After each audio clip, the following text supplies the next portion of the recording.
think a lot of our problems can be solved if we know not what we're saying yes to, but who we're saying yes to. I was just writing about this in a post while I was getting my cardio on. Savannah thinks it's funny.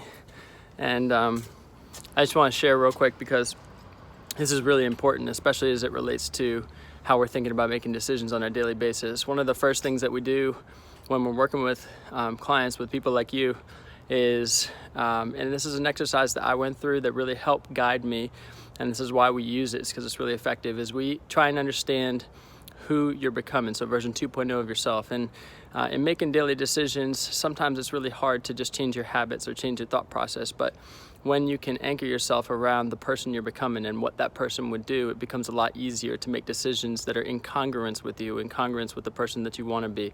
Now, at the core of that, the core of your identity is understanding who God sees you as.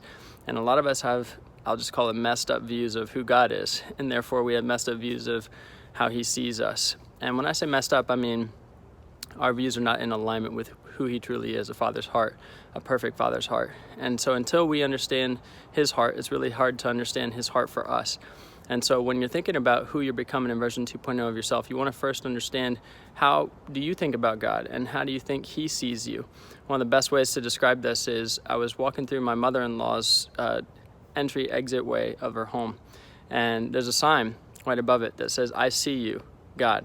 And I looked up, and I remember this was about 3 years ago, and I looked up and I saw the sign, and I thought to myself, oh gosh, like I had a heavy heart.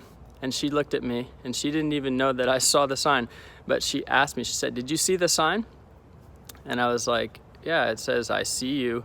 And she was smiling, and then she started giggling, and she said, "No, it says, I see you." He sees you every single day. He sees you when you walk through that door, leaving for the day, sees you when you come home, and he's watching over you, and he has good things planned for you.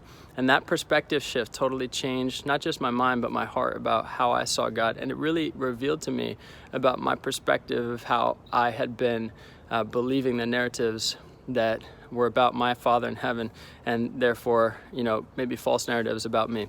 Anyway, I hope that helps you guys think about version 2.0 of yourself, and I hope that helps you think about making decisions today from the lens of the person that you want to be, not the person that you are, because that's who God cares about, who you're becoming.